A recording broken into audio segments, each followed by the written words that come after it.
Web Ustası YouTube kanalına hoş geldiniz arkadaşlar. 11.600 aboneyi devirmiş durumdayız. Katkılarınız için, kanalıma ilgi gösterdiğiniz için sizlere teşekkür ediyorum. Bu zamana kadar beni yalnız bırakmadınız. İçeriklerimi beğenerek izlediniz. Ancak bu videoda da yine beğeni ve yorumlarınızı bekliyorum. Ayrıca abone olmayanlar abone olurlarsa bizleri motive etmiş olurlar. Şimdi hazırsanız videomuza geçelim ama videoya geçmeden önce küçük bir duyurum var. 25 Şubat'ta toplamda 50 kişi kapasiteli ve 4 saat sizlerle bir araya gelip YouTube eğitimi vereceğim çok uygun bir eğitim planladım. Eğitim canlı olacak. Bir YouTube kanalı nasıl optimize edilir? Nasıl kanalıma sponsor çekerim? Doğru reklam yerleştirme. Başlık, açıklama, etiket, hashtag eğitimi. Viral anahtar kelimeler nasıl bulunur? Nasıl daha fazla izlenme alırım? Abonelerimi nasıl arttırırım? Önerilen videolardan ve YouTube aramalarından izlenme arttırma. Yurt dışı izlenme arttırma. Doğru küçük resim oluşturma,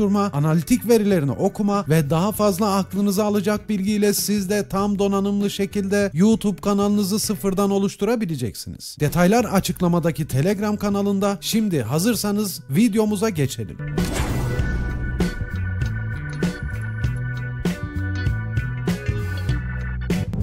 Evet arkadaşlar, şu an Adobe Audition uygulamasındayım. Şimdi biz bu uygulamada ne yapacağız arkadaşlar? Aslında YouTube içerik üreticilerinin eli ayağı olacak bir program arkadaşlar. Şimdi adım adım gösteriyorum. Yapacağımız işlem öncelikle ses boşluklarını, yani o nefes boşlukları var ya aralardaki, böyle nefesler alarak araya boşluk bırakıp amatörce ses oluşturan, amatörce bir yayın oluşturan ya da YouTube videosu oluşturan o artıkları temizleyeceğiz. Dikkatli takip edin. Şimdi multitrack dedim. OK dedim, yes dedim ve yeni bir çalışma sayfası açtım arkadaşlar. Sizler de bu adımı takip edin. Gördüğünüz gibi kanallardan oluşan bir sayfa dostlar. Şimdi buraya örnek bir ses attım. Direkt sürükle bırak yöntemiyle ve biraz sayfayı büyüttüğümde göreceksiniz ki bunda böyle nefes boşlukları bulunuyor arkadaşlar. Biliyorsunuz ki benim videolarımda böyle boşluklar yok. Geçmiş videolarımda da asla böyle bir şeye rast gelmezsiniz. Çünkü bu boşluklar olduğu zaman videonuz amatör bir video haline geliyor. İzleyici sıkılabiliyor. Yani insanlar buraları neden izlesinler, neden dinlemek istesinler? Bizler de bu yüzden sese hem kalite katıyoruz hem biraz bu aradaki boşlukları kesmiş oluyoruz. Yani uzun bir prodüksiyon süreci aslında ama sizlere kısa versiyonunu göstereceğim arkadaşlar. Evet, şimdi şu şekilde bir sayfamız vardı. Buraya bir ses attık. Bu sesin üzerine 2 kez tıklıyorum arkadaşlar. Benim sesimin formu burada dostlarım. Bu stereo olduğu için şu anda 2 kanal görünüyor. Aslında bunların ikisi de aynı sesler arkadaşlar. Kafanızı karıştırmasın. Yani mono da olsa, tek bir waveformda olsa yine aynı işlemleri yapacağız. Şimdi önce bu nefes boşluklarını alacağız arkadaşlar. Hemen burada gördüğünüz gibi biraz daha büyütelim. Şu nefes boşluklarımızı alacağız ve ardından tekrar dinleyeceğiz. Şu anda bu şekilde arkadaşlar. Hemen dinletiyorum. Vice City'de araç sürerken sağa sola baktığınızda kamera birinci şahıs oluyor. Gördüğünüz gibi büyük bir boşluk var. Bu boşluk izleyiciyi sıkar dostlar. Ben bunun için güzel bir yöntem geliştirdim. Adobe Audition sağ olsun. İşimize yarayacak pencereyi bu ekranımıza eklememiz gerekiyor. Hemen yukarıdan Windows'a bir kez tıklıyoruz. Ben de şu an işaretli Diagnostics diye bir bölüm var arkadaşlar. Sizlerde eğer uygulama yüklüyse ya da uygulama yeni yükleyecekseniz bu Diagnostics olmayacaktır. Buna bir kez tıkladığınızda hemen sol kısımda böyle Diagnostics diye bir seçenek, menü göreceksiniz arkadaşlar. Bu bizim işimizi çok kolaylaştıracak. Yani ortalama 2-3 saatlik işi 10 dakikaya indirecek güçte bir uygulama bu arkadaşlar. Ayarları dikkatli takip edin. Üst kısım aynı şekilde kalacak arkadaşlar. Yani Delayed Silence diyeceğiz. Presence bölümü bu şekilde kalacak arkadaşlar. Buradan herhangi bir seçeneği seçmeyeceğiz. Buradaki sayısal ifadeler şimdilik bize bir şey ifade etmiyor. Sizde 0 olarak görünecek. Settings bölümünde de herhangi yapacağımız bir işlem bulunmuyor arkadaşlar. Şimdi dostlar bakın, ses boşluğumun olduğu hemen şu bölümü şu şekilde seçiyorum. Burayı referans olarak alacağım. Yani Adobe'a diyeceğim ki bu desibelin altındaki ya da bu desibeldeki sesleri otomatik olarak bana bul. Ben de hepsini bir anda sileyim. Bunun için ne yaptım? Önce bu ses boşluğunu seçtim. Hemen sol kısımdan Diagnostics bölümünden hemen Find Levels dedim ve referans aldığım bölümü programa tanıtmış oldum. Bir boşluğa tıklayacağım. Buradan taramasını yapacağız arkadaşlar. Scan dedim ve gördüğünüz gibi dostlar bize burada olmaması gereken tüm boşlukları göstermiş oldu.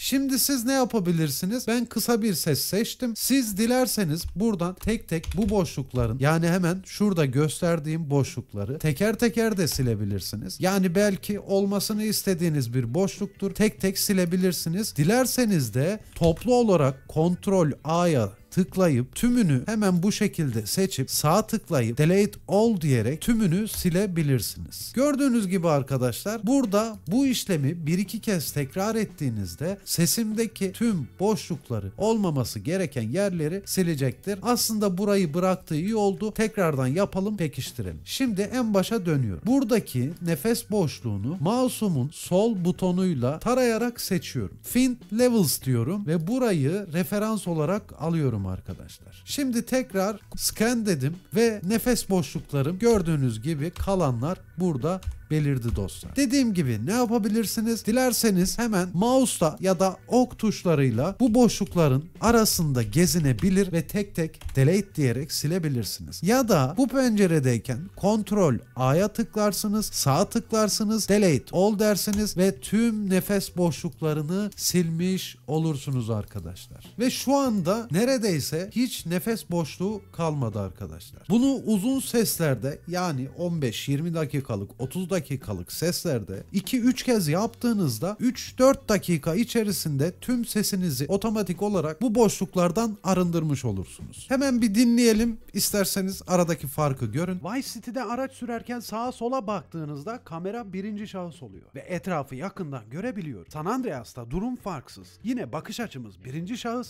ve bu şekilde nişan alınabiliyor. Görüyorsunuz hiçbir boşluğumuz kalmadı. Profesyonel bir ses kaydı almışçasına amatör bir mikrofonumuz dahi olsa kaydımızı aldık arkadaşlar. Ve boşluklarımızı otomatik olarak sildik. Buradan zamanımızı kazandık arkadaşlar. Şimdi diyorsunuz ki yorumlarda görüyorum. Senin sesin neden bu kadar kaliteli? Yapay zeka mısın? Bot musun? Ya da sesini mi değiştiriyorsun? Hayır arkadaşlar. Uygulamaları, arayüzleri kullanmayı biliyorum. Adobe Audition gibi, FL Studio gibi mix mastering yapabileceğim uygulamaları kullanmayı biliyorum. Şimdi multi-track bölümüne tekrar tıkladım ve eski haline döndüm arkadaşlar. Burası hatırlıyorsanız ilk açtığım ve sesimi sürüklediğim sayfa. Hemen şuradaki son boşluğu aldım. Aslında bu boşluk ne biliyor musunuz? Şöyle ki ilk başta ses aralarında birçok boşluk vardı. Ben bunları temizlediğim için sağ kısımda bir boşluk oluşmuş oldu. Hemen bu boşluğu şu şekilde mouse'umun sol tuşuyla sürükleyerek küçültüyorum ve hiç boşluk olmayan kaliteli bir ses sahibi oluyor. Bu birinci adım. İkinci adımımızda hemen yine Windows bölümüne geliyoruz. Burada Effect Rec diye bir bölüm var arkadaşlar. Buna bir kez tıklıyoruz ve hemen şu sayfayı açıyoruz. Burası efekt sayfası arkadaşlar. Yani buradan sesimize dilediğimiz efektleri verebiliriz. Müzik prodüksiyonları için kullanılır. YouTube içerik üreticilerinin de özellikle profesyonel iş yapanlar için de burası bulunmaz bir nimettir. Ben yıllardır kullanıyorum. Yeni sürümü de var. Ancak sizler yeni sürümünü belki edinemeyebilirsiniz. Bu yüzden ben 2017 sürümü açtım. Bu da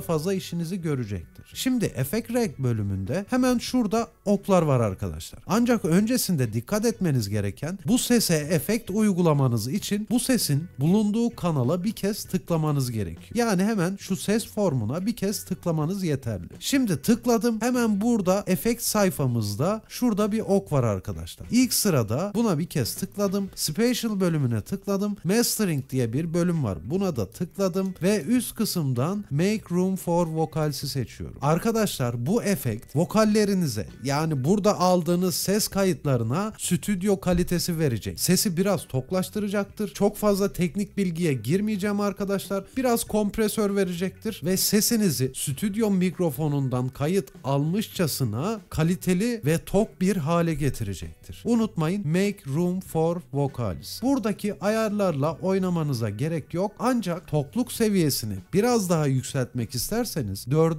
sıradaki Maximizer yazan bölümde şu çubuğu oynatarak ileriye geriye doğru bu seviyeyi ayarlayabilirsiniz. Ben %20'de tutuyorum arkadaşlar. Sizler sesinize göre ayarlayabilirsiniz. Buradan çıktım. Şimdi bu efektim aktif görüyorsunuz. Kendi sesime uygun bir efekt daha var. Yine efekt penceresinde ikinci sıraya geldim. Buradaki oka tıkladım ve en baştaki seçeneğe gelip buradan Hard Limiter dedim. Burada default olarak çıkacaktır, varsayılan olarak. Buna bir kez tıkladım. Benim sesime uygun olduğu için Limit to -6 desibel yapıyorum arkadaşlar. Ve herhangi bir yere tıklamadan buradan çıkacağım. Eski halini dinlemek için buradaki Power tuşunu pasif edebilirsiniz. Şu anda bu efekt olmadan dinleyeceksiniz. Eğer bu Power butonunu aktif ederseniz efektli versiyonunu dinleyeceksiniz. Ve seslerimde kullandığım en önemli efektlerden birisi arkadaşlar. Multiband kompresör. Ben bu bölümü manuel olarak yapıyorum. Sesimin tiz noktalarını, baslı noktalarını yani baskın noktalarını ve mid seviyelerini ben buradan biraz ses teknolojisine aşina olduğum için ayarlayabiliyorum. Ancak sizler buradaki Presence bölümünden kendi sesinize göre deneyerek ya da farklı efektler vererek kaliteli bir kompresör ayarı yapabilirsiniz. Yani burayı uzun uzun anlatıp kafanızı karıştırmayacağım. Dinamik aralıktır, hezlerdir. Bunlar kafanızı karıştıracaktır. Sesi daha da bozmanıza ya da sıkılıp programdan çıkmanıza sebep olabilir. Bu yüzden buradaki Presence bölümünü deneyerek